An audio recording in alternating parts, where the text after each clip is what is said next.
Welcome to Twilight Fables, where fairy tales are retold with shadows, teeth, and whispers from the dark.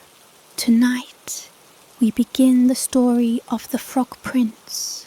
Skin deep, beware what lies beneath beauty, and beware the kiss that awakens not love, but hunger.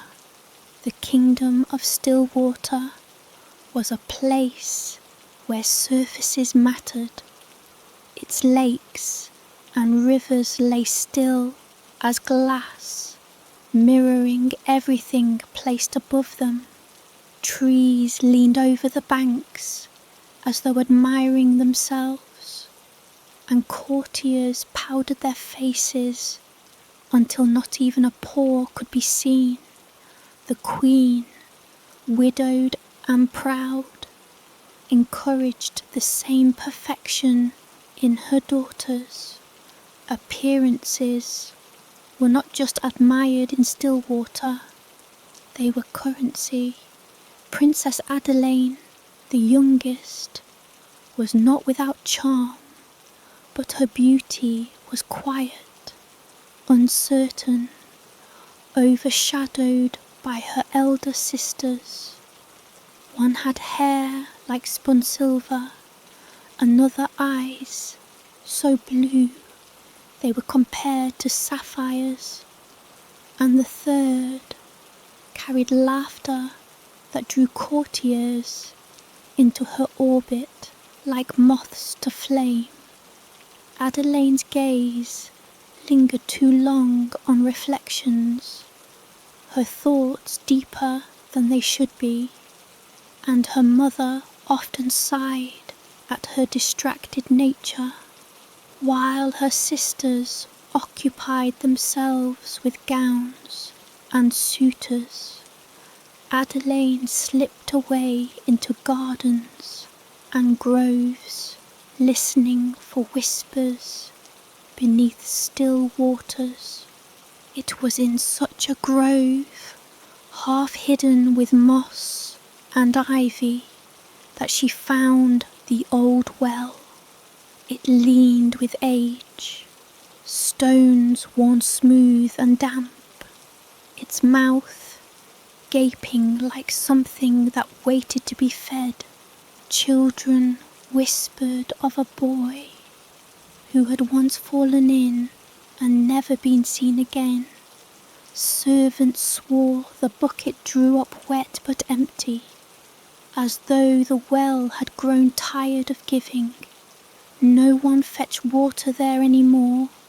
Adelaine only came near it because her sisters had been tossing a golden ball, a toy they mocked her for treasuring. It had slipped from careless fingers and rolled across the grass, bouncing over roots until it landed in the mossy lip of the well and dropped down into darkness. Her sisters scolded her for letting it go, then drifted off toward the palace, leaving her to retrieve it. She leaned against the slick stones and peered into the black throat of the well. Nothing stirred below, nothing glimmered. She sighed, prepared to explain its loss later, when a sound rose from the depths. "Do you seek it back?" The voice was low and wet, as though bubbling through reeds. She froze, staring into the shadows, thinking it was her imagination. Then the voice came again, clearer this time. "Do you seek your golden toy?"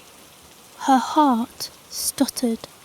She leaned further, and there, beneath the sheen of water, she saw eyes bulging pale against the dark. They blinked slowly, watching her. "Yes," she whispered, though she felt foolish speaking to something so strange. "Then grant me a promise." Her throat went dry. "What promise?" "That you will let me dine from your plate, drink from your cup and sleep upon your pillow, that you will call me companion, not creature, that you will not shrink from me when I come. It was absurd. A frog demanding equality with a princess, yet those eyes, glistening in the shadows, held not just hunger, but desperation. She hesitated, remembering how her sisters laughed at her, how her mother frowned when she disappointed. To return without the ball would be another failure. Yes, she said at last, I promise. The well rippled, and with a sickening plop, her golden ball landed on the moss at her feet. She snatched it quickly, glancing down again. The eyes had vanished. That evening, her mother announced the arrival of a guest. The palace hummed with excitement as banners were unfurled and trumpets blared. Into the hall walked Prince Leontius of the Western Marches. He was flawless. His dark hair gleamed, his teeth shone white, his shoulders carried velvet and gold, as if he had been born to wear them. He bowed deeply to the Queen, then lifted his gaze to her daughters. His smile was warm, practiced, precise. When his eyes settled on Adelaine, she felt her cheeks flush hot, though unease trickled down her spine. Her sisters fluttered like jeweled birds, competing for his glance, but again and again it returned to Adelaine. Courtiers whispered, the Queen beamed, and the princess tried to quiet the knot in her chest. When he laughed, the sound echoed too perfectly, like a bell struck in an empty chamber. His words, though sweet, felt light, as though memorized from a play, and when she dared meet his gaze fully, she saw only her reflection in his eyes, as if nothing real lived behind them. That night, after the feast, when the castle had grown quiet, Adelaine sat alone in her chamber with her golden ball in her lap. Her sister's laughter echoed faintly through the stone halls. She was about to rise for bed when she heard it, a strange, wet sound against the floor. Slap, slap, slap. Her breath caught. The sound drew nearer, dragging and deliberate. It stopped just beyond her chamber door. Knock, knock, knock. She gripped the ball tight, staring as the knocks came again. Princess, rasped the voice she had heard in the well. You made a promise.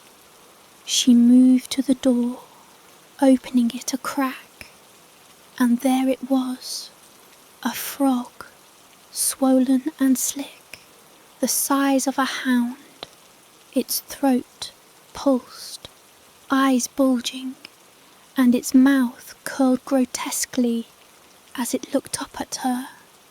Let me in, it croaked. Let me eat from your plate. Let me drink from your cup. Let me sleep on your pillow. She recoiled, her stomach turning.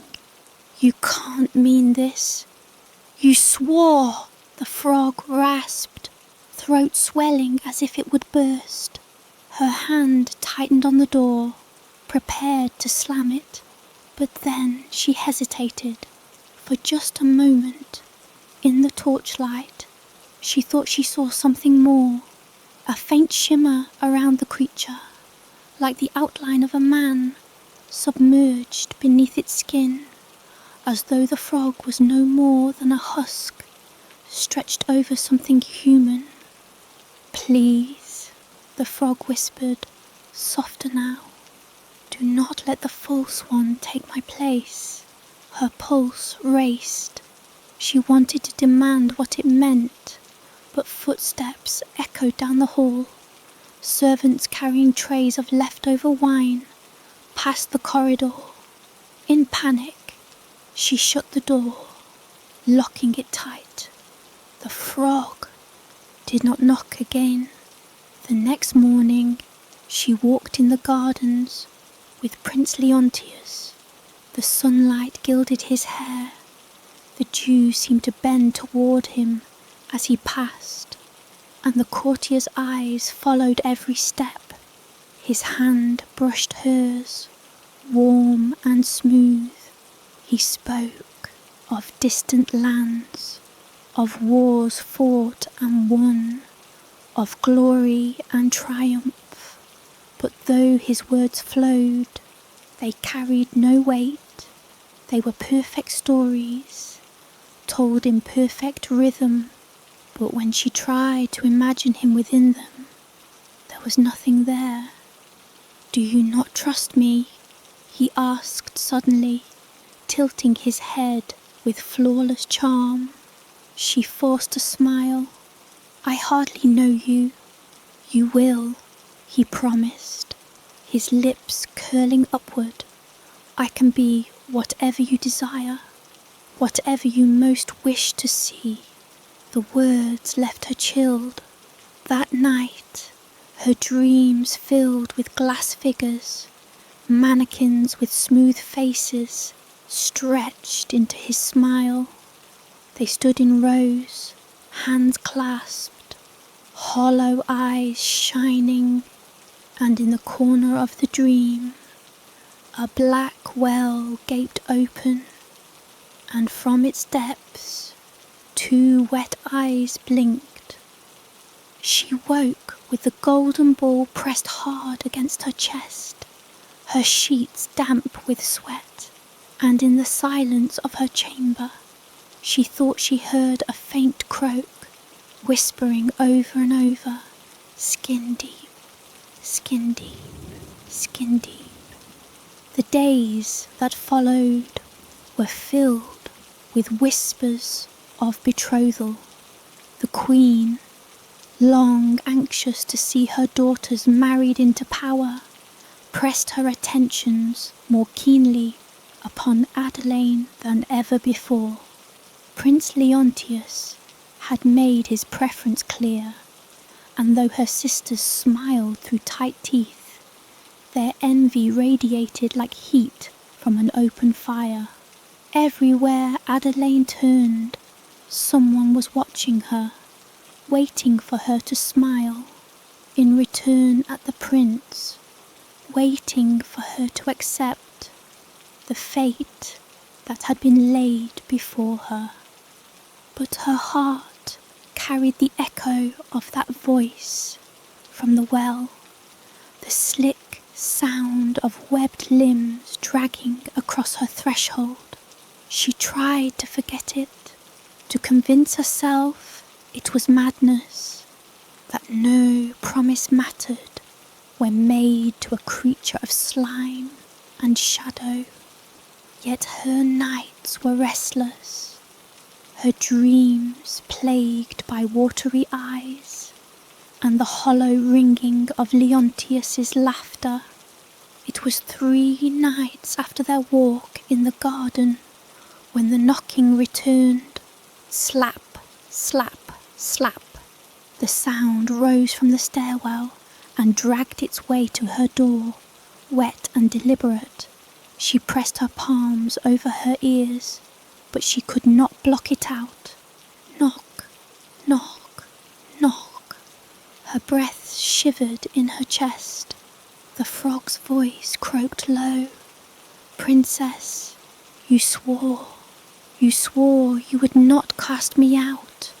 Her throat ached with the effort of remaining silent, but silence did not drive him away.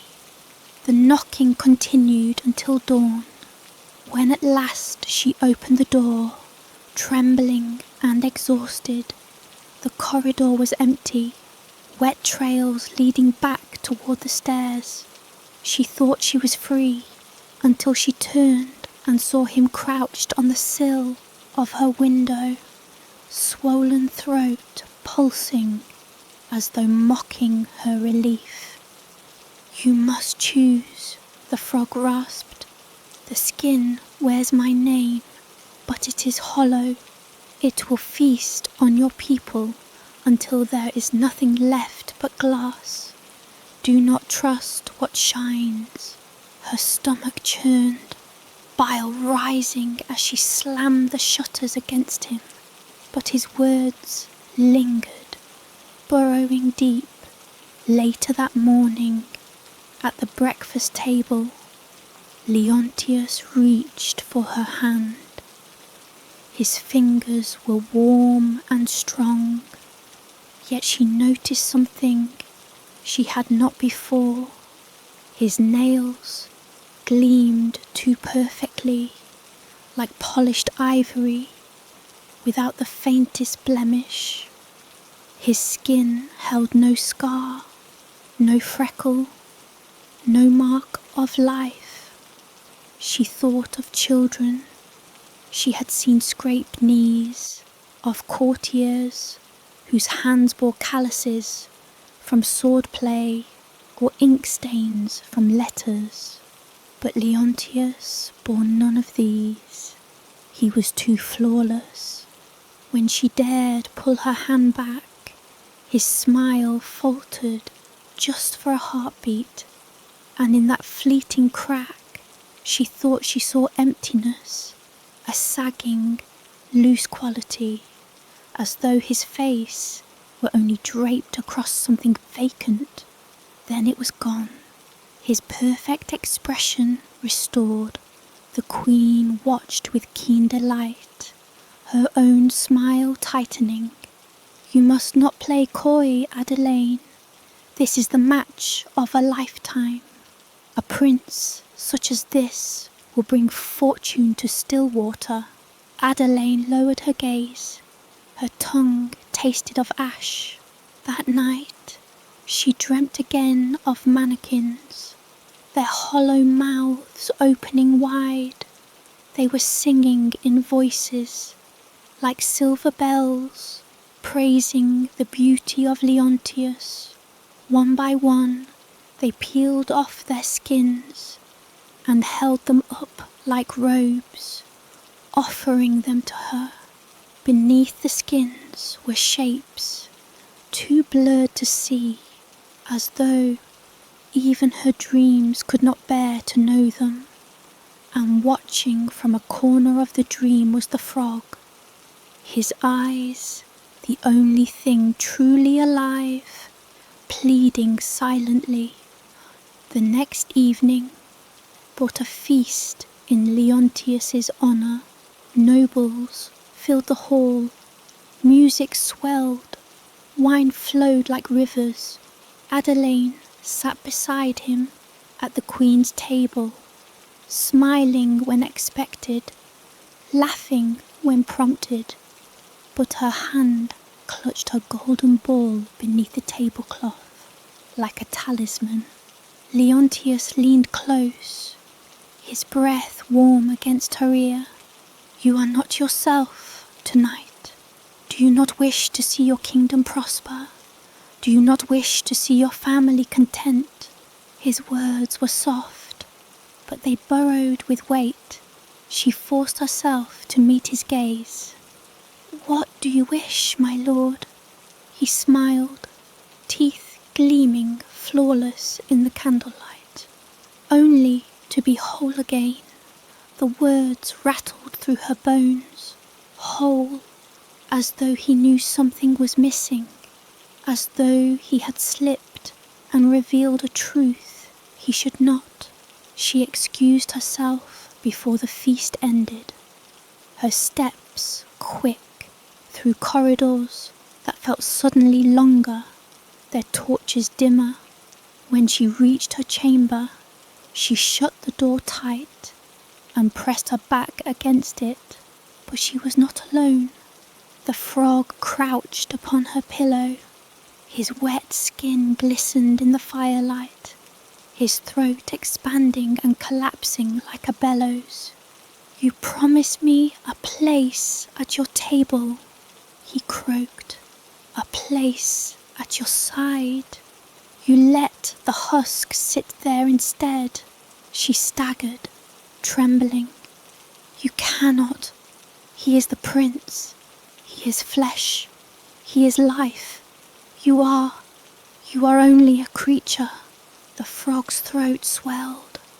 "Look closer." Her voice cracked. "What are you?" "I am what remains," the frog whispered. "I am truth, buried in slime and curse. He is only skin, only reflection, only the hollow that was pulled from me when the curse took hold. If you give yourself to him, he will wear you as he wears my face, and there will be nothing left for me but the well." Her knees weakened. She clutched the bedpost to stay standing. "Why me?" "Because you are the only one who listens," the frog rasped. "The others see only what shines, but you look into the still water and wait for it to speak back. You know reflections can lie." She turned her face away, tears burning her eyes. The words struck too close. She remembered how often she had lingered by fountains and pools, staring at her own reflection, as though it might part and reveal someone more worthy beneath. The frog slid from her pillow, dragging itself toward her with wet slaps. "You can free me, you can break the skin and let me live again, but you must not kiss him, you must not feed him. Every act of love strengthens the husk and weakens me." Her body shook with revulsion as the creature loomed nearer, its throat swelling until it seemed ready to burst. She pushed past it, flinging open the door, and fled into the corridor. Her footsteps echoed until she collided with warmth and velvet. Strong hands caught her. Leontius's perfect smile hovered above her. "Princess," he murmured, his voice smooth as honey.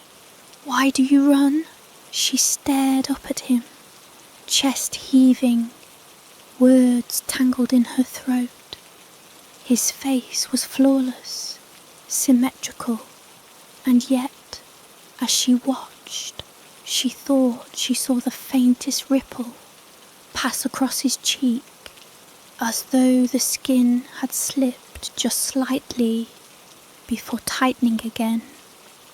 He brushed a strand of hair from her face, his eyes reflecting her own like glass.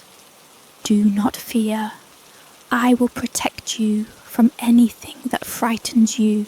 Her lips parted to speak, but behind him, in the shadows of the corridor, she saw it, the frog, crouched and watching, its throat pulsing like a second heartbeat, and for the first time she wondered which one she should truly fear.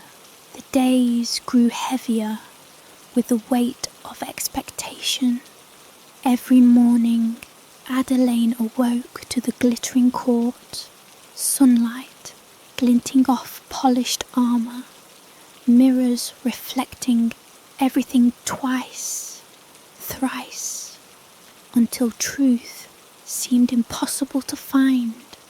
Prince Leontius's presence was constant, hovering, a shadow with the perfect smile. His words were gentle, his touch careful, his laughter music that set the courtiers in motion. Yet in every gesture, every tilt of his head, there lingered a subtle wrongness. She could not name it, but it made her stomach twist and her chest ache. Her sisters pressed closer each day, competing for his favour, their jewelled hair glinting like swords unsheathed.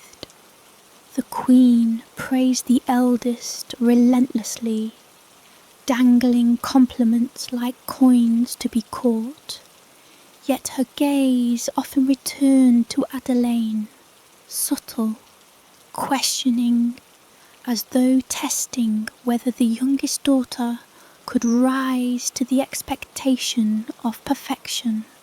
The princess tried to meet their gazes, tried to smile, but the hollow echo of Leontius's laughter rang in her ears, and the wet, rasping croak of the frog lingered in the corners of her mind.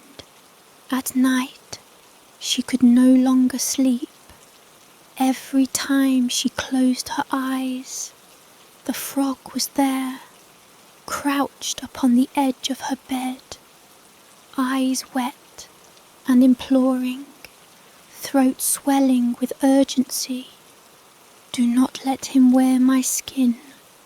Do not let the husk take what is mine. You promised. It whispered in the darkness, wet lips moving without sound, a presence heavier than gravity itself. She wanted to scream, to refuse, but every time she opened her mouth, the perfect face of Leontius appeared before her. He smiled, that flawless, practiced smile, hand extended, and she could feel the pull, the magnetic draw of something human, longing to be seen, something dangerous, masquerading as salvation. One evening, she walked the gardens alone, seeking a quiet place to think. The moon hung low, silver and swollen, casting shadows that danced across the stone paths. The air was cold, biting her cheeks, and every leaf seemed to shiver with secrets. She carried her golden ball, holding it like a talisman, and the still waters of the reflecting pools mirrored her pale, worried face. "Ah, princess!" a voice rasped behind her. She turned sharply, and the frog's eyes gleamed in the moonlight. Its skin glistened wet, its throat pulsing as though it were breathing in rhythm with her own heartbeat. "You are afraid. You are torn. Do you not see the danger?" I do," she whispered, clutching the ball. "But what can I do? He is a prince. Everyone believes he is real." "You have seen his truth," the frog replied. "Do you think the hollow skins will remain hidden forever? Every act of your obedience feeds him, and every kiss, every promise strengthens the husk that wears my face. If you continue, the court will love him, and I will be forgotten. My voice will fade, my life will rot in the well, and you will never know what was lost." Her legs trembled, the words striking too sharply. She sank to a bench, her golden ball rolling to her feet. "But what if you lie? What if this is trickery?" The frog's eyes seemed to darken with pain. "I cannot lie. I am bound by the well, by the water, by the promise you made. Only you can act, only you can choose. But know this, the Hollow Prince waits. He smiles, because he knows you cannot see what he truly is. Every compliment, every polite gesture is another layer of my skin he wears.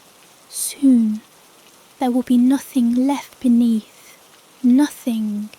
Adelaine pressed her hands to her face, tears slipping through her fingers. She could not reconcile the image of the frog, grotesque and slick, with the idea that he might be the true prince. Yet the way he spoke, the intelligence, the raw, desperate hunger in his gaze, it pierced through her certainty like a knife. The next morning, the feast hall was alive with music and laughter. Courtiers crowded around Leontius, eager to bask in the reflected glory of a prince who seemed flawless in every detail. Adelaine sat beside him, hands folded, trying to appear composed. He leaned close, whispering stories of distant lands, battles fought with valour, and triumphs that never seemed to touch reality. She listened, noting every inconsistency, every detail that felt rehearsed, while behind her, in the shadows, the frog waited, invisible to all but her. When she excused herself to the gardens, she found him waiting by the reflecting pool, crouched low, eyes like molten gold in the dim light. "You see it now," he rasped. "Do you not feel it?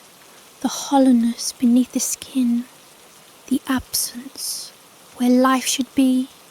She nodded, though her chest ached with fear. "Yes, but how can I act? How can I reveal him?" "You do not need to reveal him. You need only refuse him," the frog said. "Do not feed him, do not obey him, and do not touch him as you would a man. Let the truth take hold. Let the court see the skin for what it is. I will not move from the well until you act. But time is short. Every day he grows stronger.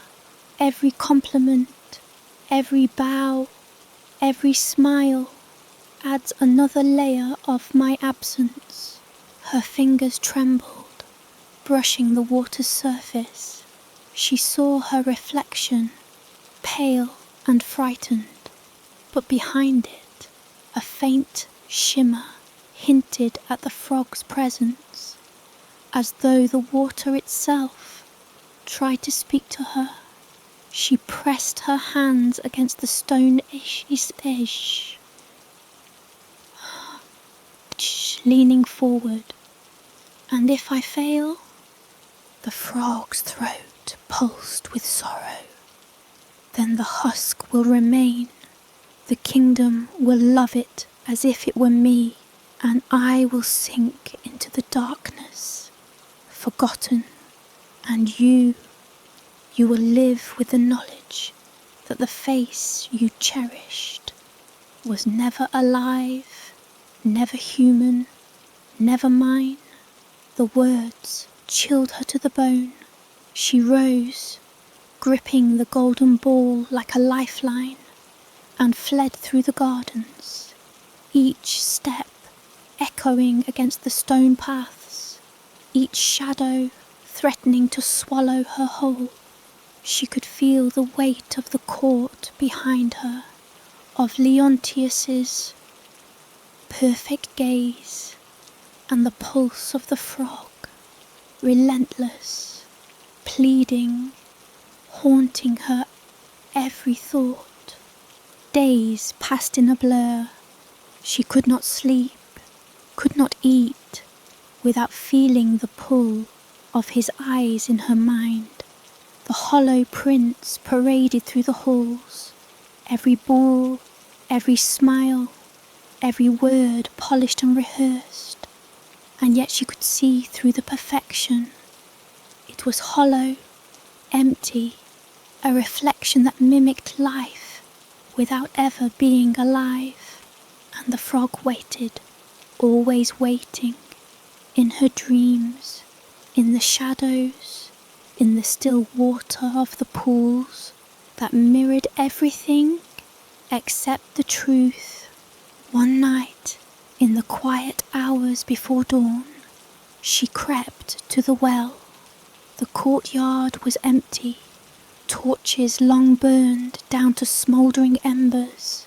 The frog crouched on the moss, eyes bright in the moonlight, throat rising and falling. "You must choose," it whispered. "Do not allow him to wear my skin. You must not feed the hollow with your trust or your obedience. Only you can act. Only you can save me, save yourself, and save the kingdom from loving what is empty." Her hands shook as she lowered herself to the stone edge. She gazed into the water, trying to see past her own reflection. Beneath the surface, a figure rippled, dark and glistening. She reached out, fingers trembling. The water pulsed like a heartbeat, and in its depth she thought she saw the prince, not the hollow Leontius, but the frog, truly alive beneath the slick skin, eyes bright with intelligence and longing. I will try," she whispered, voice breaking. "I will not let him take what is yours." The frog gave a single wet croak, and the water shimmered around it. "Then we begin," it rasped, voice low and urgent. "You must learn to see the difference between skin and life, between hollow and true, and you must do so before it is too late. The husk waits, and every heartbeat strengthens it. Every smile it wears is one more layer I cannot reclaim." Adelaine pressed her palms to the stone, staring into the dark water. She felt the weight of her choice pressing down on her chest, felt the impossible knowledge that every moment she hesitated, every glance she allowed toward the hollow prince, strengthened him and weakened the true life that waited below. She gritted her teeth, her golden ball rolling at her side, and took a trembling breath. She would not fail. She could not.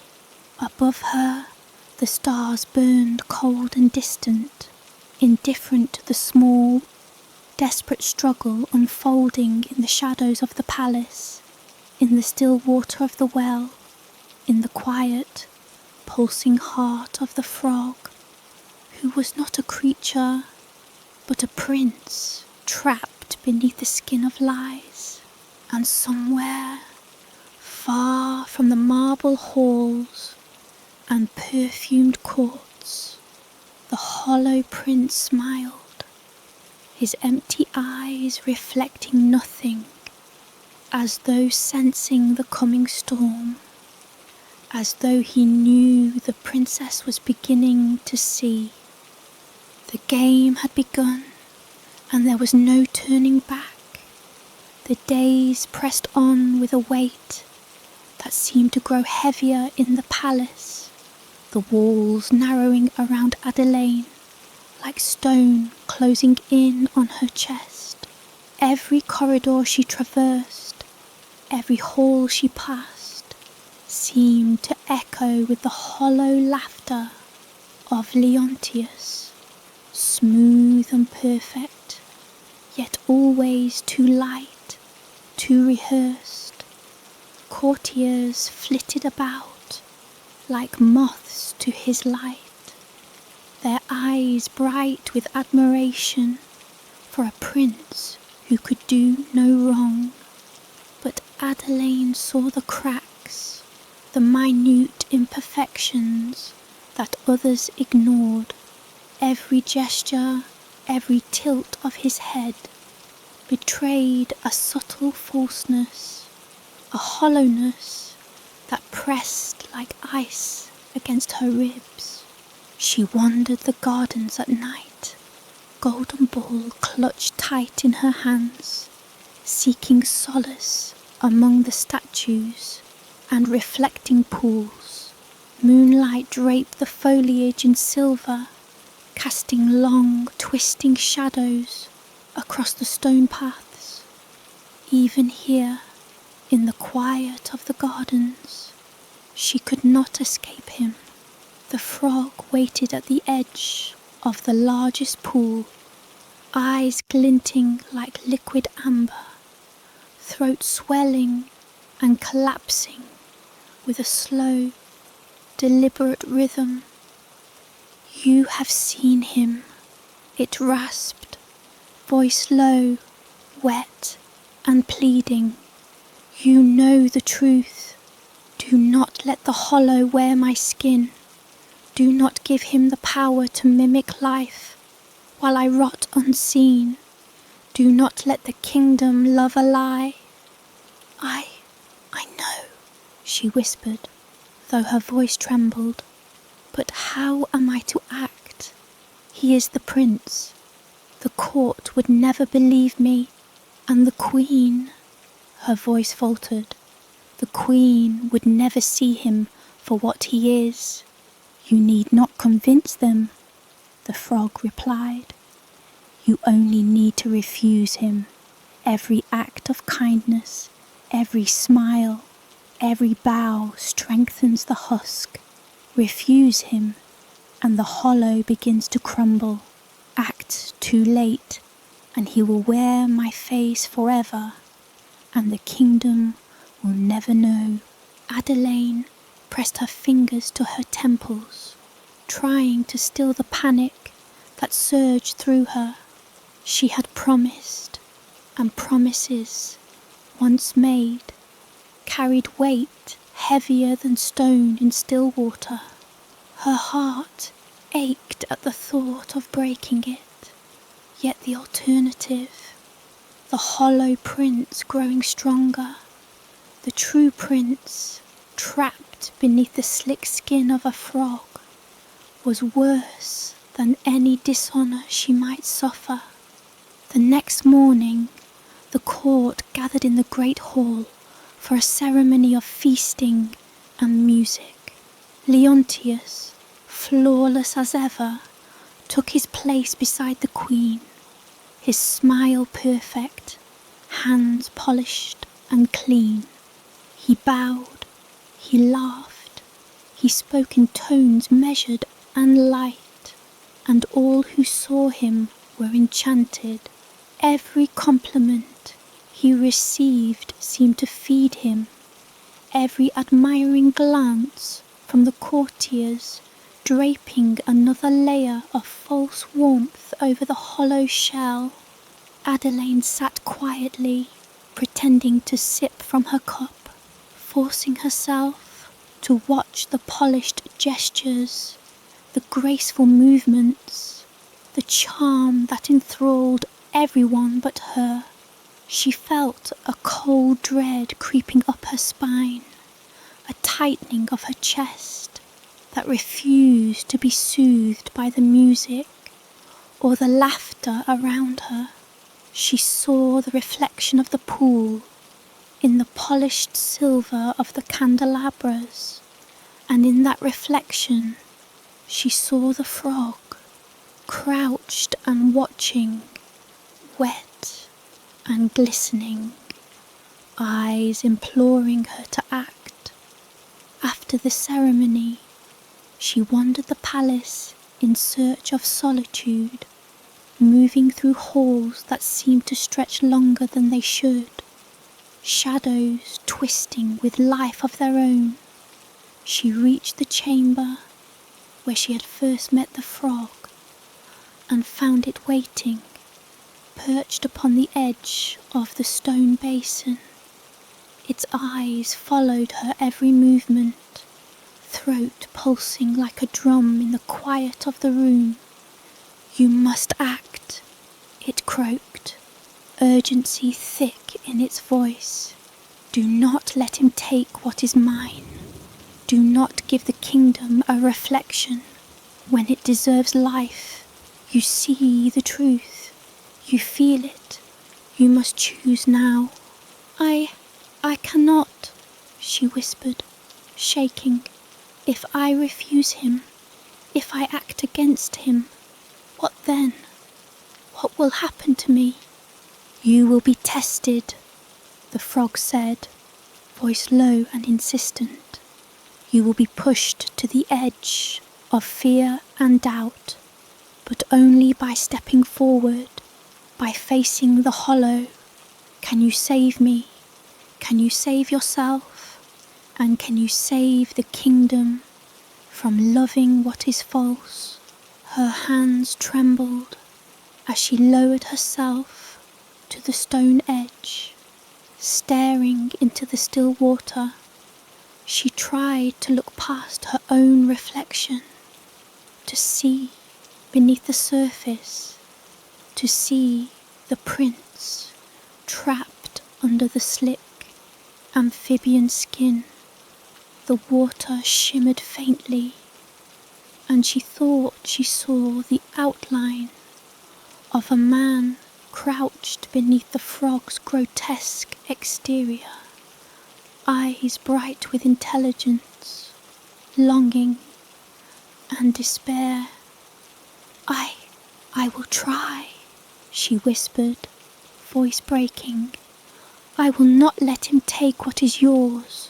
The frog's throat pulsed rapidly, and for the first time it seemed almost relieved. "Then you must learn," it rasped. "Learn to see the difference between skin and life, between hollow and true. The hollow waits, and every heartbeat strengthens it. Every smile it wears is one more layer I cannot reclaim. Time is short, princess. You must not hesitate." Her nights became restless. Every dream was filled with the hollow prince's flawless face, smiling, bowing, speaking words she could not trust. The frog haunted her every shadow, croaking its pleas, its voice wet and urgent, echoing through the chambers. She could no longer tell whether the sound came from her mind or the world itself. One evening, when the moon hung low and silver, she wandered once more to the reflecting pool. The frog waited, crouched on the moss, eyes bright and wet. Its throat rose and fell, pulsing with an insistence that matched the frantic beat of her own heart. "You must act," it said. "Every moment you hesitate, the hollow grows. Every glance, every polite smile, every nod in his favour strengthens the false. He is nothing but skin, princess, skin without life. And if you allow him to continue, he will wear my face, my name, my place in this world, and there will be nothing left of me." "I am afraid," she whispered, voice trembling, "afraid that I will fail, that I will make the wrong choice, that I will be blamed." "You will not fail if you act with truth," the frog rasped. "The hollow is hollow. It is fragile beneath its perfection. It cannot withstand the eyes that see it for what it truly is. Only you can see it. Only you can act. Only you can save what is real." Adelaine pressed her hands to the stone edge, staring into the water. Golden ball clutched tight against her chest. She saw the faint shimmer beneath the surface, the outline of a man crouched beneath the frog's skin. She knew, with a certainty that set her teeth on edge and sent chills down her spine, that the frog was right. The hollow prince was nothing but polished lies. The court adored him. Courtiers bent themselves to his will. Yet he was hollow, empty, a shell, a reflection with no life beneath, and she was the only one who could stop it. The next morning, the hollow prince appeared in the garden, flawless, smiling, every movement precise, every word measured. "Princess," he said, bowing low, "why do you wander alone? Come, join me. The kingdom waits for your approval." Adelaine drew in a shuddering breath. She clenched the golden ball in her hands, knuckles white, and met his gaze. Behind the shadow of her eyes, the frog crouched, invisible but present, its wet eyes imploring her to act, to refuse, to see. "You are not what they believe," she whispered, her voice trembling but steadying. "I see you for what you are." Leontius's smile faltered, the slightest quiver passing across his flawless face. He stepped closer, and she felt the magnetic pull of his perfection, the impossible lure of something that should have been human, but was not. I will not let you wear his skin," she whispered, golden ball pressing against her chest like a shield. "I will not feed the hollow with my obedience, my trust, or my love. You will not take what is mine to protect." The hollow prince's eyes widened, and for the first time, the courtly mask wavered. He was beautiful, polished, perfect, but hollow, and she saw it now, and behind her, beneath the surface of the pool, the frog pulsed with life, thrumming like a heart that had been silent too long, waiting for her recognition, waiting for her courage. She stepped forward, trembling but determined, ready to begin the work that would unmask the hollow and restore what was real. The golden ball slipped from her fingers and rolled into the water, sending ripples across the still surface. The frog's eyes gleamed brighter than ever, and in that glimmer, Adelaine knew that the first choice had been made. The hollow prince stepped back, his smile taut and fragile, as though it could shatter with the slightest pressure, and Adelaine, standing at the edge of the reflecting pool, felt the weight of her promise, the urgency of her decision, and the truth of what lay beneath the skin. The game had begun in earnest, and there was no turning back. The following days pressed upon Adelaine like the weight of iron chains. Each morning she woke to the bright illusion of courtly life, the golden sunlight spilling through windows, polished to a blinding gleam. But beneath it all, a taut tension vibrated through the halls. Every footstep echoed too clearly. Every whispered conversation seemed laced with hidden knowledge, and the hollow prince moved among them all with flawless grace, the perfection of his gestures masking the emptiness beneath.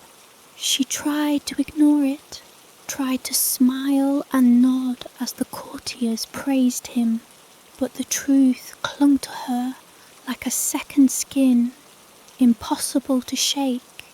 At night, she would slip away to the gardens, the golden ball clutched tightly in her hands, and sit by the largest reflecting pool. The frog was always there, crouched on the edge of the stone basin, its glistening wet skin shining in the moonlight, throat pulsing with urgency. "You see him for what he is," the frog rasped, voice low and wet, every word dripping with desperate insistence. "You know the hollow beneath the skin. You feel it, and yet the court adores him. Do not let their admiration sway you. Every smile they offer him, every bow they grant, strengthens him and weakens me. The hollow grows while I wait in the shadows, trapped beneath the skin that was stolen from me." "I know," she whispered, voice trembling. "I see it, but how do I act? If I refuse him outright, the court will never believe me. They will say I am jealous or ungrateful or mad, and the queen," her voice faltered, "she would never forgive me." "You do not need forgiveness," the frog replied. "You need only action. Do not feed the hollow. Do not obey him as you would a living prince. Let the truth begin to reveal itself. Every moment you hesitate, he grows stronger, and every act of obedience binds the skin tighter over my life. You must act before it is too late." Adelaine pressed her hands to her face, trying to steady her trembling. The golden ball felt impossibly heavy in her grasp, a symbol of the choice that weighed upon her like a mountain. She had promised the frog, had sworn to give it a place at her table, a seat beside her, a recognition of its life and truth. And yet, the courtly expectation, the polished perfection of Leontius, and the constant eyes of the queen pressed down upon her, threatening to crush her courage before she could act. She spent the following days in quiet observation, studying the hollow prince's movements, noting the slight stiffness in his gestures, the hollow echo in his laughter, the way his smile did not quite reach his eyes. Every flaw, minute and almost imperceptible, confirmed what she had feared, and yet she still felt the magnetic pull of his perfection, the impossible allure of something that should have been human, but was not. The frog followed her everywhere in shadow, its voice a constant whisper in the recesses of her mind. "You must act," it urged. "You must refuse him. You must see him for what he is, and let the hollow crumble under the weight of your recognition. Only then can I reclaim what is mine. Only then can the kingdom know life beneath the surface."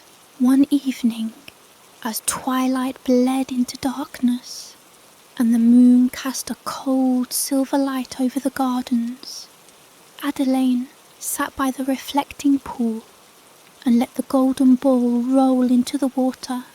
She watched it sink slowly, sending ripples across the surface. The frog's eyes gleamed brighter than ever, and she felt the urgent pulse of its life beneath the slick amphibian skin. "You are ready," it rasped. "The hollow cannot withstand recognition. He wears my skin, yes, but it is fragile. If you act, if you refuse him, if you deny him the obedience he craves, the hollow begins to crack. You are the only one who can do this. You are the only one who can save me." Her fingers trembled as she pressed them to the water's surface, and she saw it, the faint outline of a man crouched beneath the frog's skin, eyes bright with intelligence and longing, waiting for her recognition. She shivered, feeling the weight of the promise she had made, the urgency of the action she must take. The following day, at the morning court, Leontius approached her with his flawless smile. "Princess," he said, bowing low, "you seem troubled. Come, join me. The kingdom awaits your approval." Adelaine took a deep breath, gripping the folds of her dress, and met his gaze.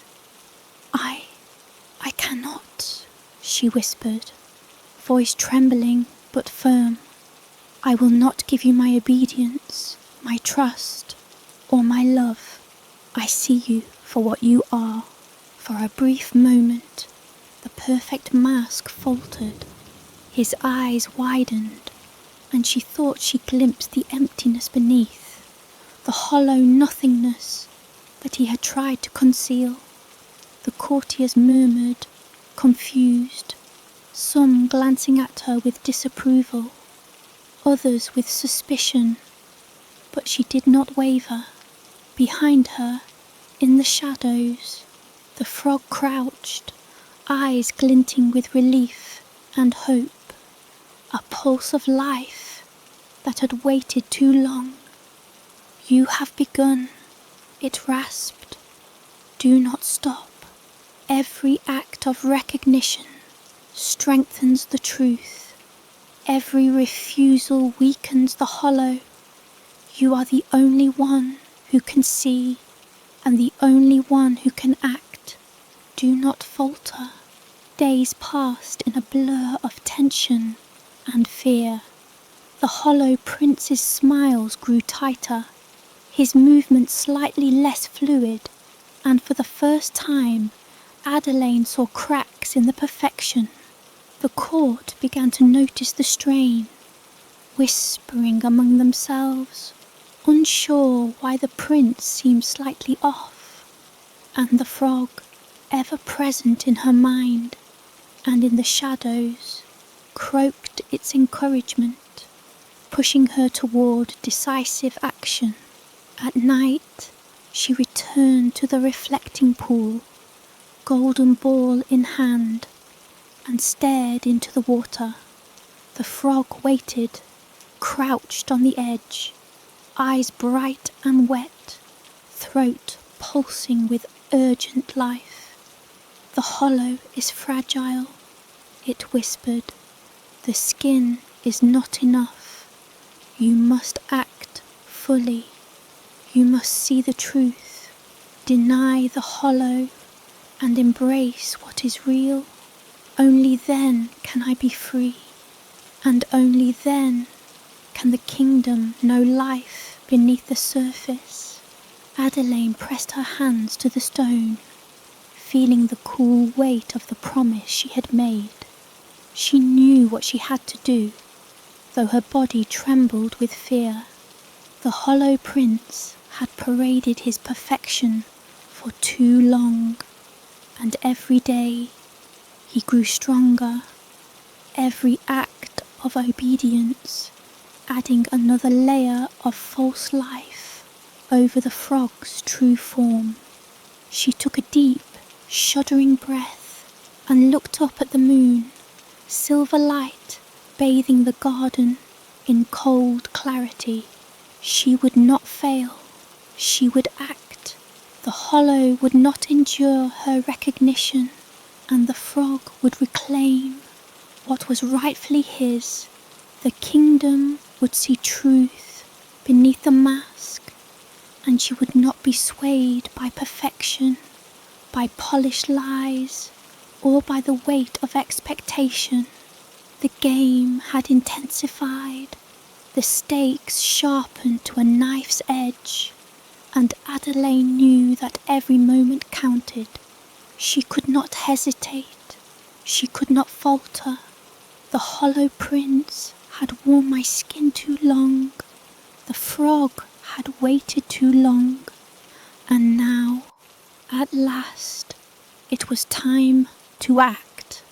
The tension in the palace had reached a palpable edge.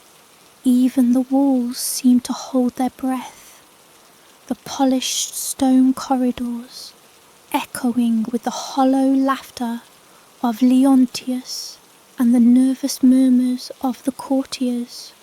Adelaine moved through it all like a shadow, careful to keep her face composed, her steps measured, while inside her thoughts roiled like a storm. Every day she felt the weight of choice pressing against her chest, the urgency of her promise to the frog gnawing at her resolve. She had begun to see the cracks in the hollow prince's perfection, yet every flawless smile and polished gesture tempted her mind to question whether the frog's warnings were true, whether the reflection of life beneath the skin could be trusted.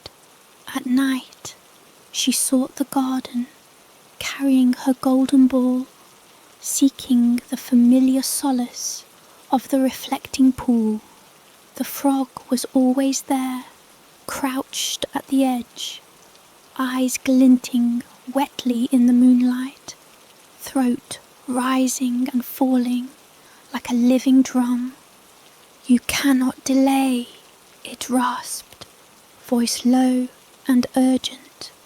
"Every day you hesitate, the hollow grows stronger.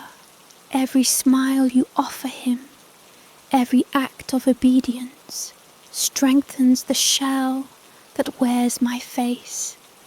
You are the only one who sees, the only one who can act. Time is short, and every heartbeat counts." "I know," she whispered, voice trembling, "but how do I begin? How do I act without exposing myself to ruin?"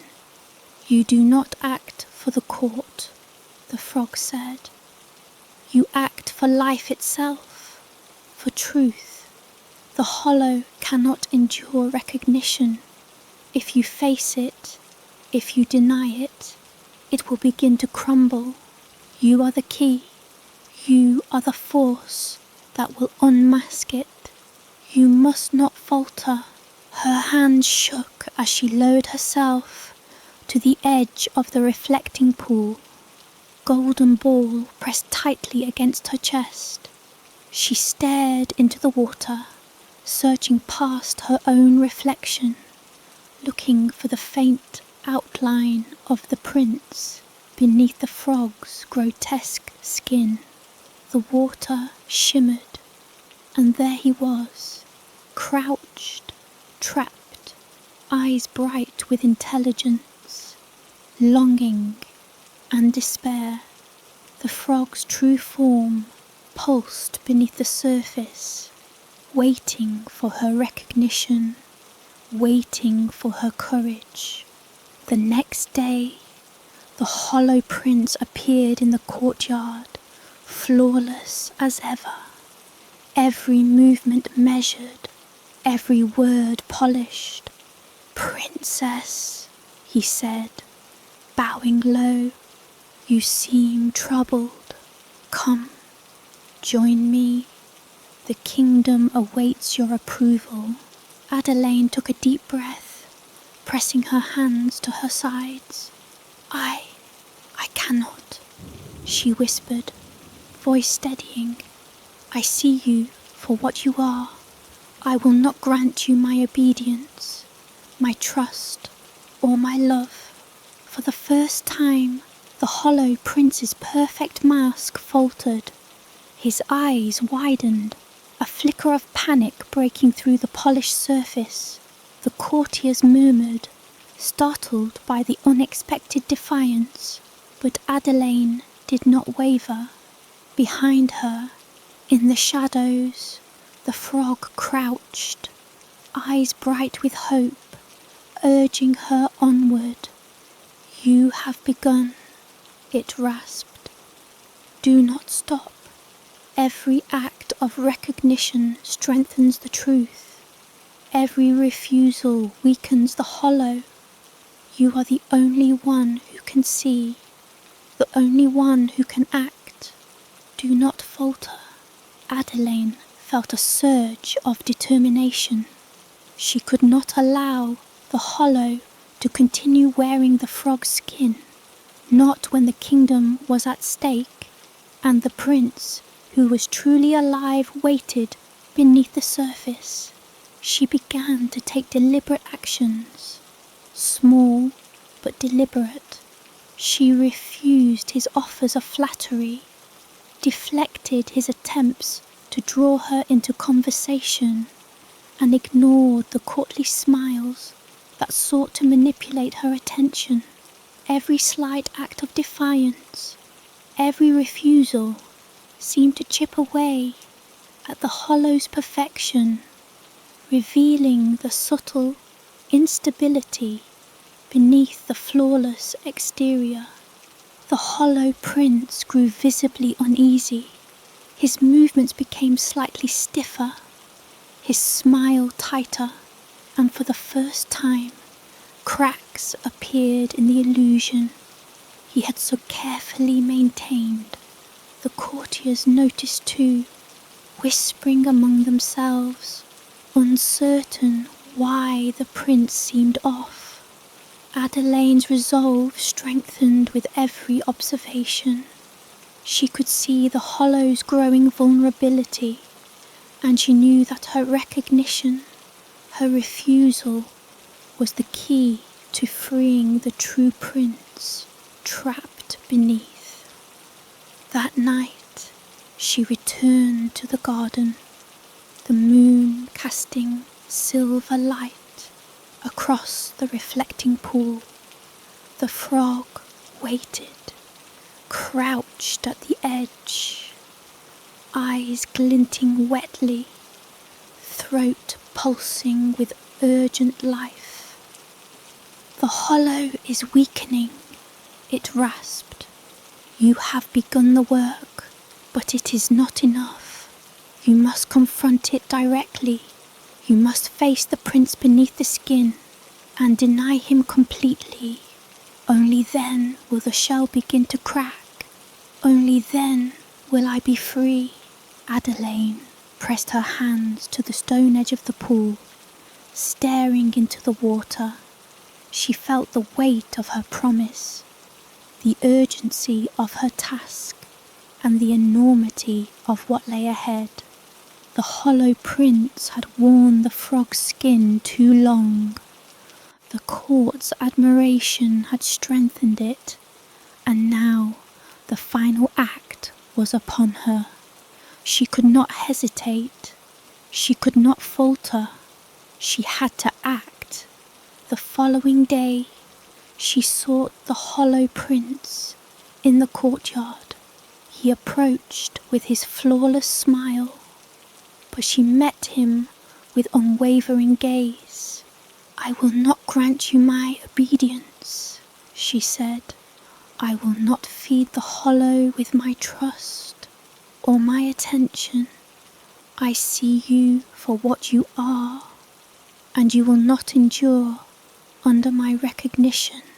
For the first time, the hollow prince's mask shattered, the perfect facade cracked, revealing the emptiness beneath. His eyes, once polished and flawless, flickered with panic and fear.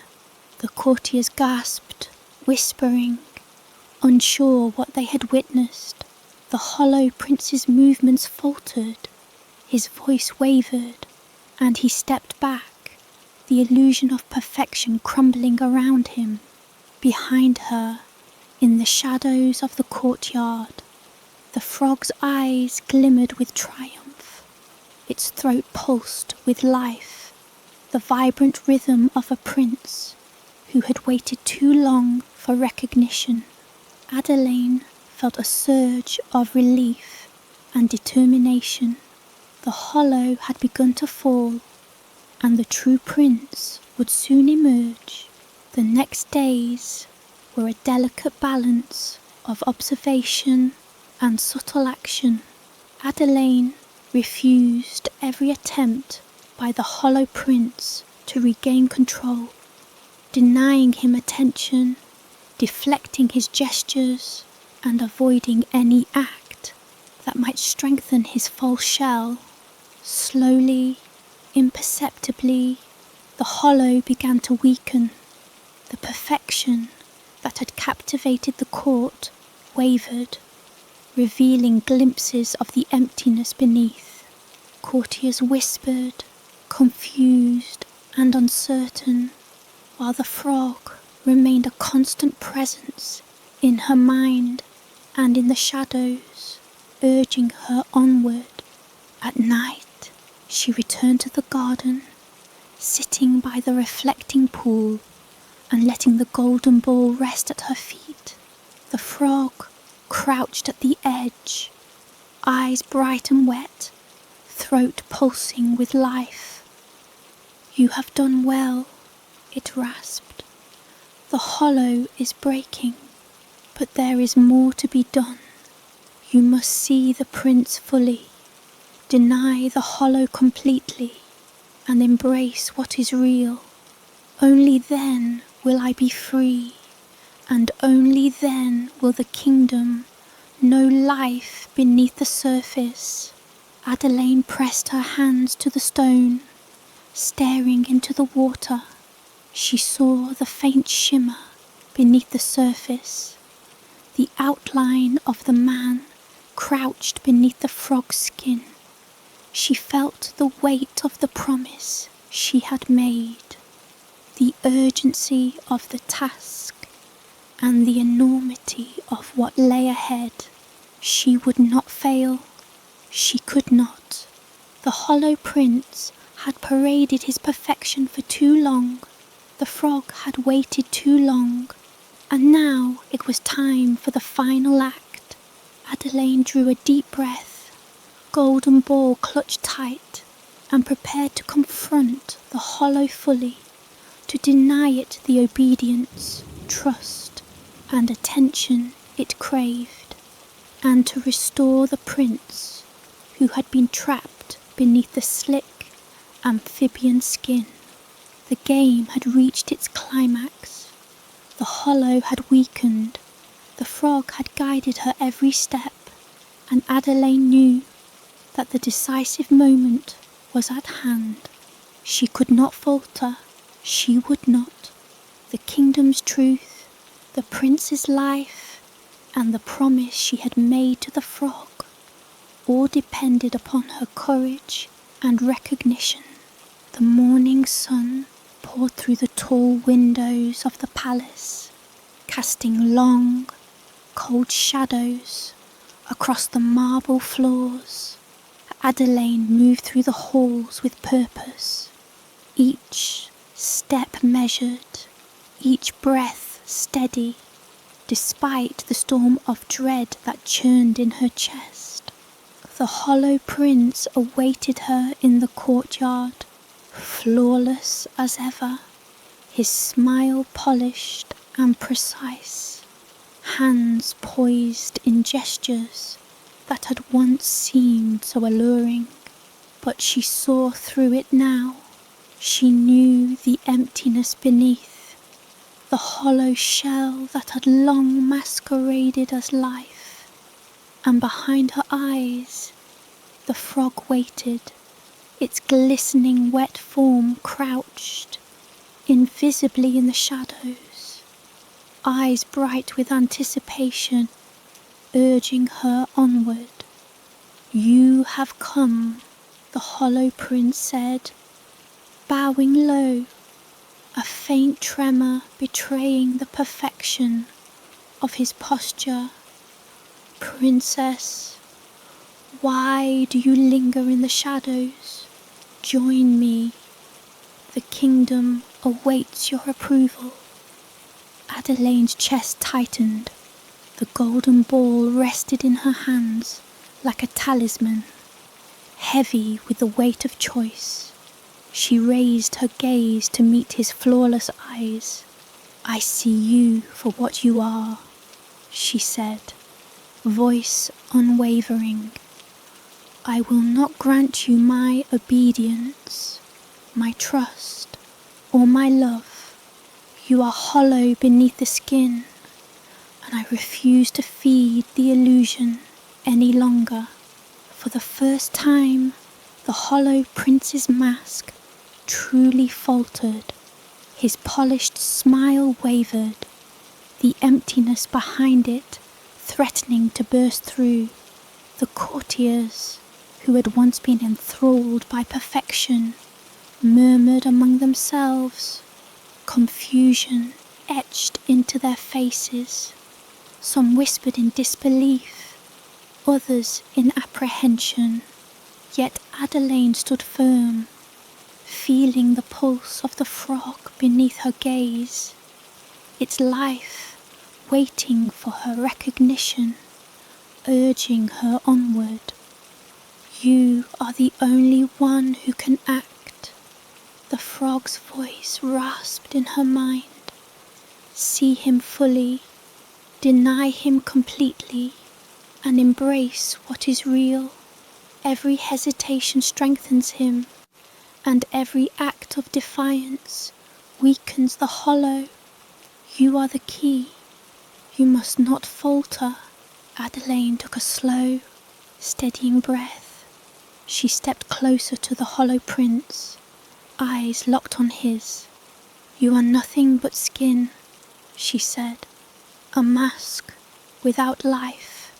I will not honor you, I will not obey you, and I will not allow the kingdom to be fooled by your perfection any longer." The hollow prince recoiled slightly, the fragile illusion of control cracking further with each word. His eyes, once dazzling in their polished perfection, now reflected panic, fear, and the faintest glimmer of desperation. He tried to speak, to charm, to regain the ground he had lost, but every attempt faltered, weak and unconvincing. Behind her, the frog shifted, its eyes glimmering with life and relief. It croaked sharply, a wet, urgent sound that seemed to echo across the courtyard, urging her forward. "Do not stop," it rasped. "The hollow cannot withstand recognition. Continue, deny it fully, and the shell will begin to crumble. You are the force that restores life beneath the skin." Adelaine raised the golden ball, letting it roll slowly across the polished stone.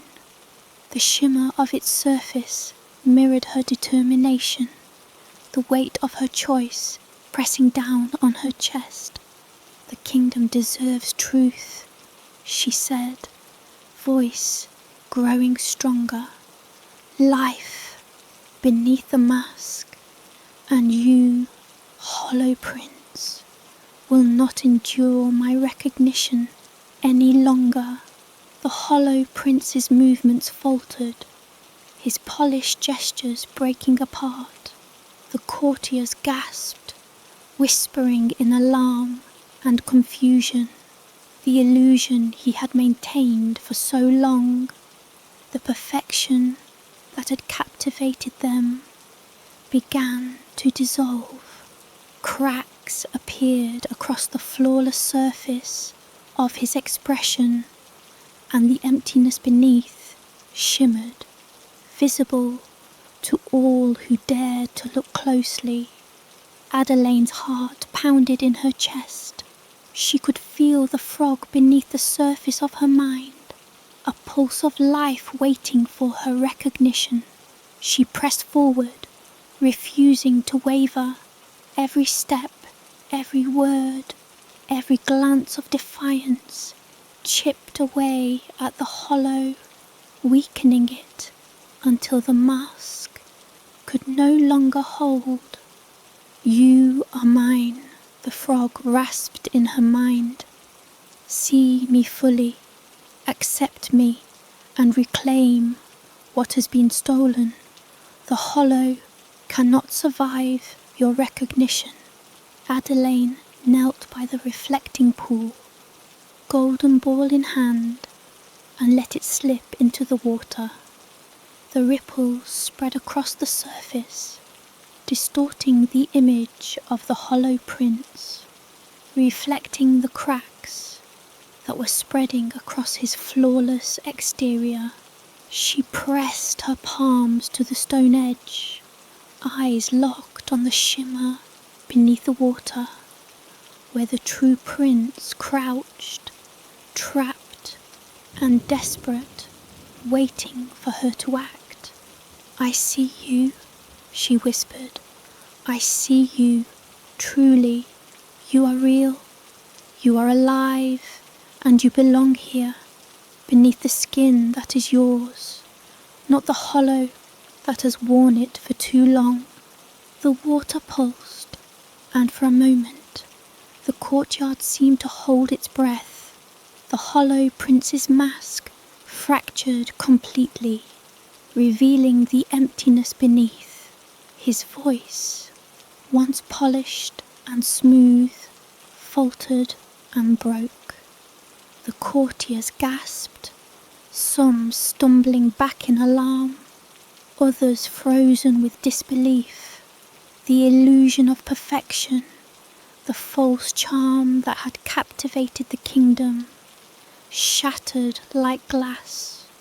The frog leapt from the shadows, landing in the pool with a splash, water cascading over its glistening skin. For an instant, it shimmered, the slick amphibian surface giving way to the faint outline of a man beneath, eyes bright with life, intelligence and relief. Adelaine's heart leapt as the pulse of recognition flowed through her, binding the promises she had made to the reclaiming of life that had waited too long.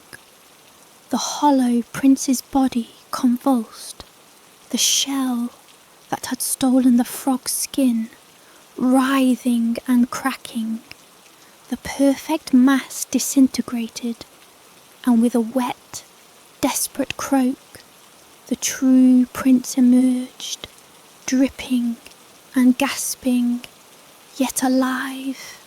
Adelaine reached out, hands shaking, and touched his arm. He looked at her with eyes filled with gratitude, intelligence, and the fierce relief of one who had been trapped for too long. "You did it," the frog prince rasped, voice low but strong.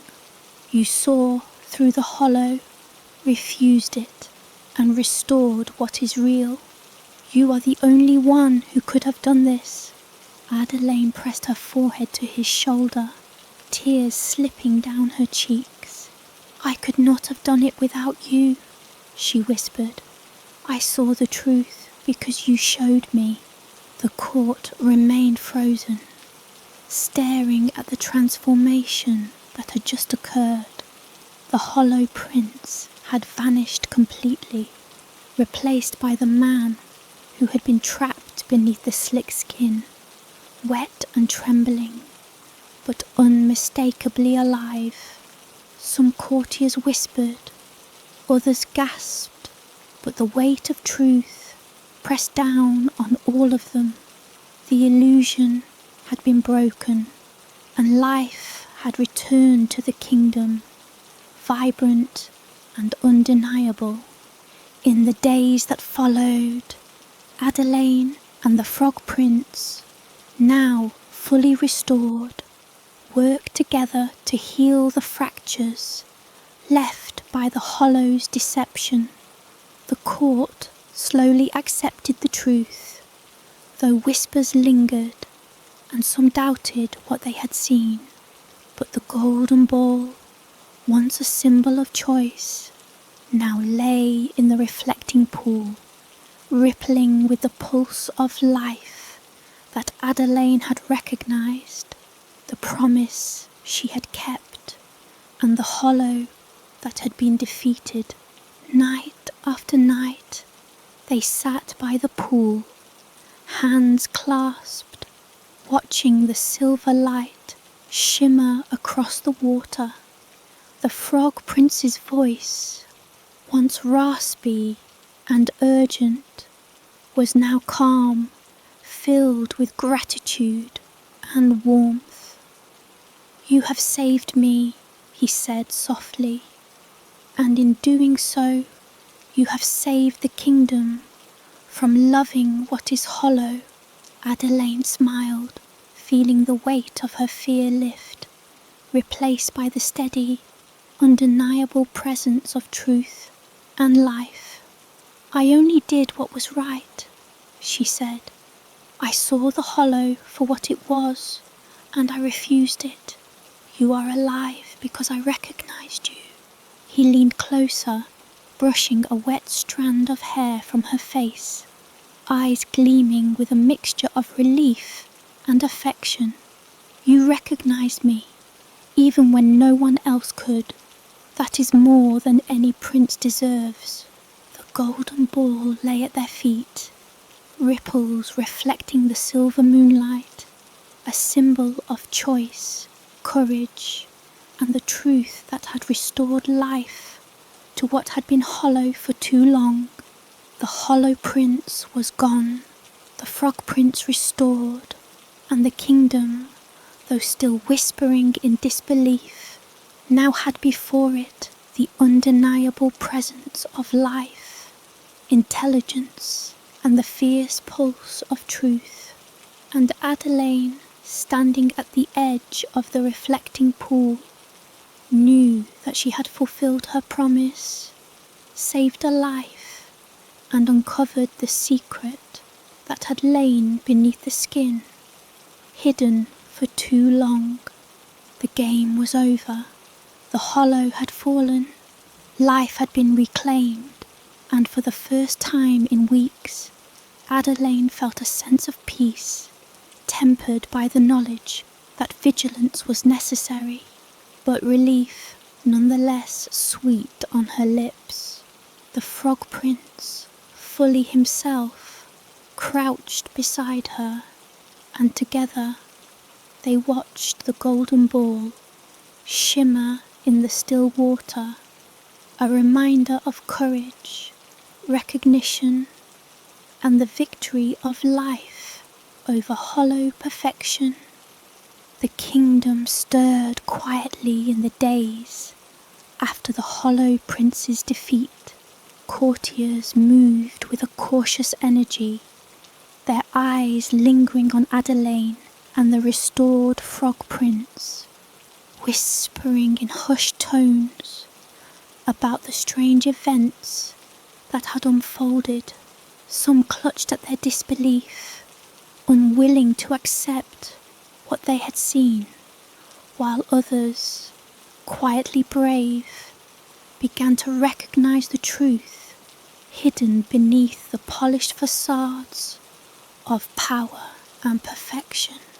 The palace itself seemed to breathe differently, the weight of hollow laughter and hollow charm replaced with a subtle, steady pulse of genuine life. Adelaine moved through the halls with a newfound confidence. She no longer felt the constant pressure of doubt pressing on her chest. The golden ball, now resting in the reflecting pool of the gardens, served as a quiet testament to her courage and determination, a reminder that recognition and defiance of hollow perfection could restore what had been stolen. The restored frog prince, now fully returned to his human form, remained close by her side. He moved with a grace that was natural rather than polished, his eyes shining with intelligence and warmth, a stark contrast to the empty perfection that had once captivated the kingdom. His voice, once raspy and urgent, now carried a calm strength. "You saved me," he said softly, walking beside her through the courtyard. "Without your courage, I would still be trapped beneath that hollow skin." Adelaine shook her head, smiling faintly. "It was your life beneath that skin, waiting to be recognized. I only acted when I understood the truth, but I could not have done it without you either. You gave me the strength to see beyond the illusion." The kingdom began to adjust slowly to the restored truth. The courtiers, initially hesitant, started to acknowledge the presence of a living prince whose intelligence and life could not be denied. Some still whispered of the hollow that had been, the ghost of perfection that had captivated them, but the pulse of reality was undeniable. The restored prince's charm, now genuine and warm, began to draw respect and admiration naturally, rather than through polished deceit. The queen, though slow to understand at first, came to recognize the importance of the events. She approached Adelaine one morning in the sunlit hall of mirrors, her expression a mixture of pride and cautious curiosity. "Princess," she said, voice measured, "I had doubted the reports of your defiance, but I see now that you acted with wisdom and courage. You recognized truth where others saw only perfection, and for that you have my respect." Adelaine inclined her head, letting a faint smile grace her lips. "Thank you, Your Majesty. The hollow prince was only a shell, a mask that could not withstand recognition. Life beneath the skin required attention and acknowledgement, and I acted when I understood it." The queen studied her for a moment longer, then nodded. "Then the kingdom owes you more than it may ever realize. You have preserved what is real, what is life itself, and for that you have my gratitude." The restored prince, standing quietly beside her, reached out and gently took her hand. His eyes met hers, bright and alive. And in that simple gesture, Adelaine felt the weight of fear and doubt lift entirely.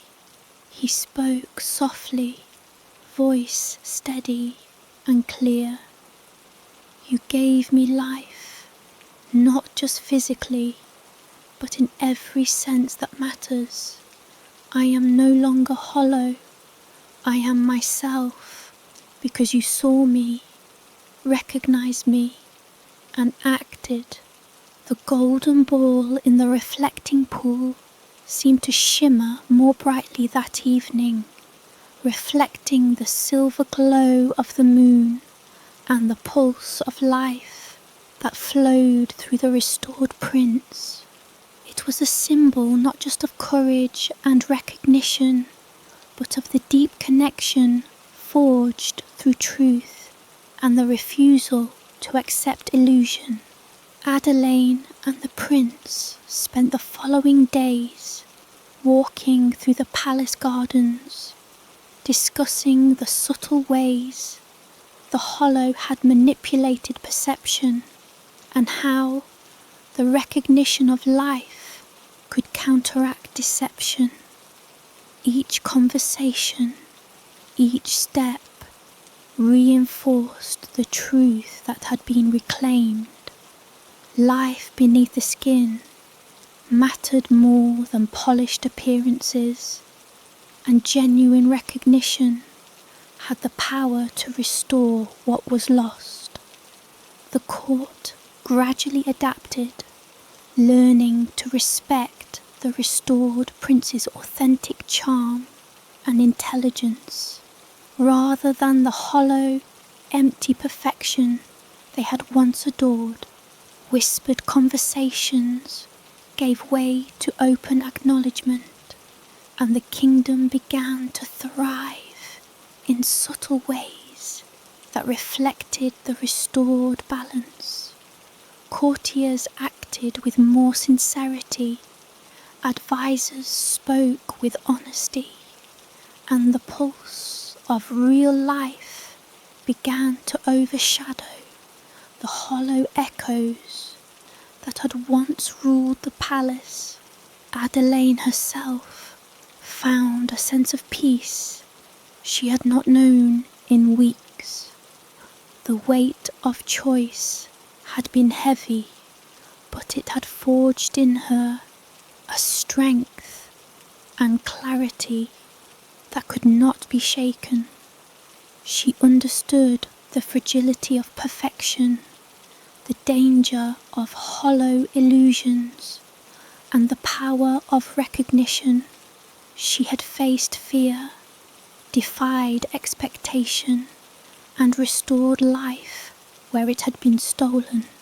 And in doing so, she had forged a connection with the prince that went beyond appearances, beyond superficial charm, to the core of life itself.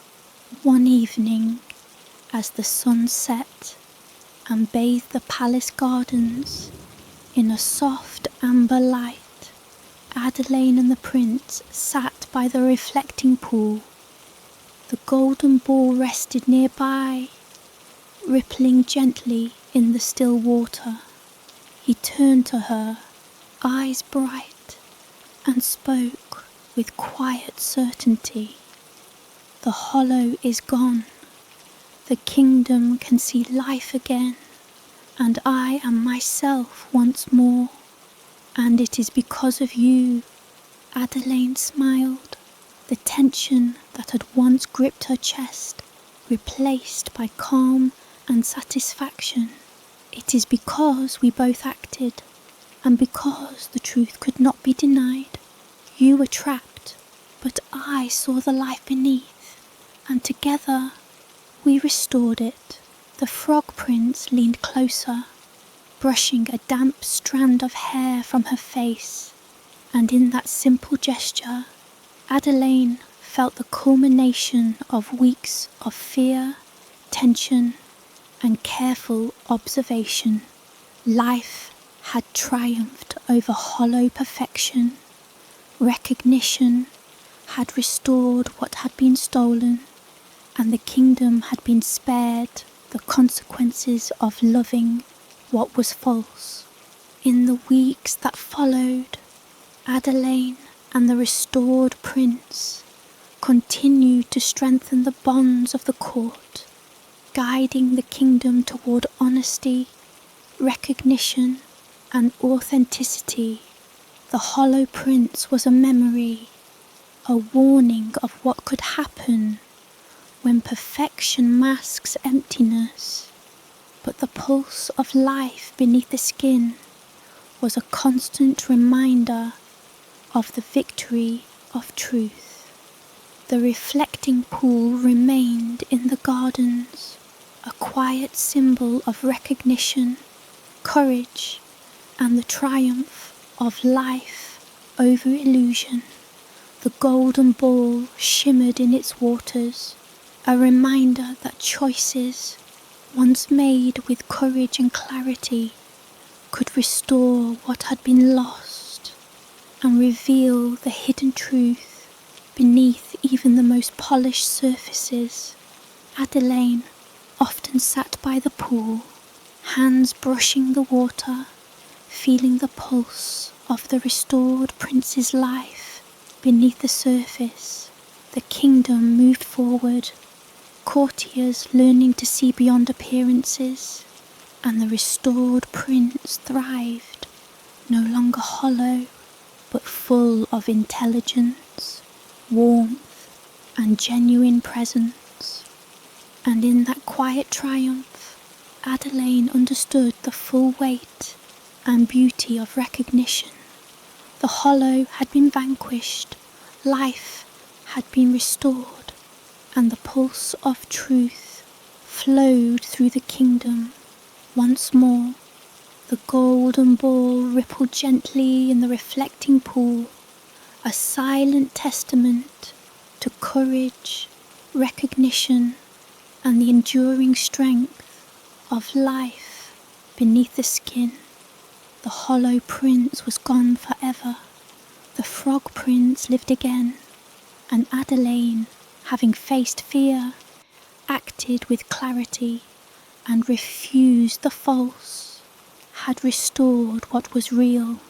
The kingdom, once enthralled by perfection, now thrived on authenticity, and in the quiet moments, under the silver glow of moonlight, Adelaine and the prince sat by the reflecting pool, hands intertwined, watching the ripples of life shimmer across the water.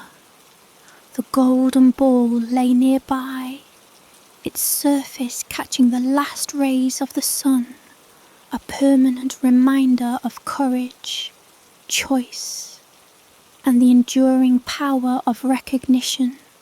Life had been restored, hollow perfection had been defeated, and the kingdom, now attuned to the truth beneath appearances, would never forget the lesson of the frog, the prince, and the princess who saw beyond the skin.